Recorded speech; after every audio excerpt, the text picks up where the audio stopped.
อืมเดี๋ยวละส้มตำนี่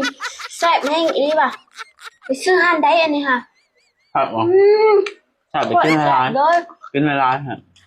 ไปซื้อห้านได้มาอย่าพาพามนอนมันสิบเมิดกินอันเมิดก่อนต้องพาม แซ่บปันนี่เป็นยำมันสิบุเมิด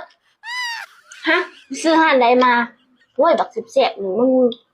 นะ มันก็ต้องเมิดกินก่อนโลกอืกินก่อนมกินเมิดแล้วต้องพามนอนมันสิบเมิด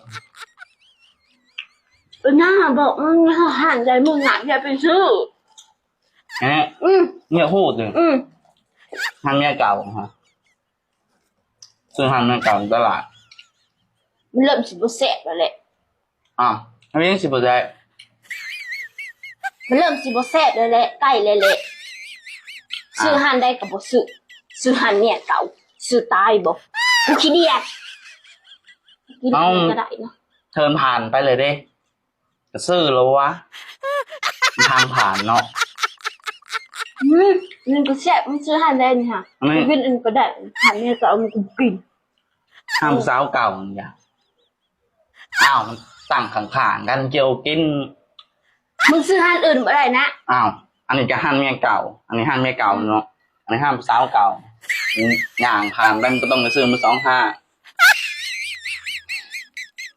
ตำปูปลาร้าซื้อห้านเมียเก่าตำสั่วซื้อห้านผู้สาวเก่ามึงซื้อห้านอื่นก็บ่ได้บ่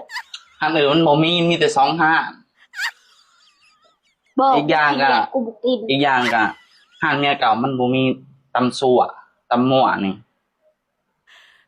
ห้ามผู้สาวเก่ามันมีบ่มึงต้องมาบอกมึงอยากไปอุดหนุนเนี่ยเก่ากับสาวเก่ามึงค่ะอุดหนุนสังเขียวกินสาวเก่าเมียเก่าเขียวกินมึงสิตายนะบ่แซ่บตายดอกมึงบ่แซ่บกว่ากินบ่กูขี้เดียดสิกินบ่กินฮะบ่กินยังบ่กิน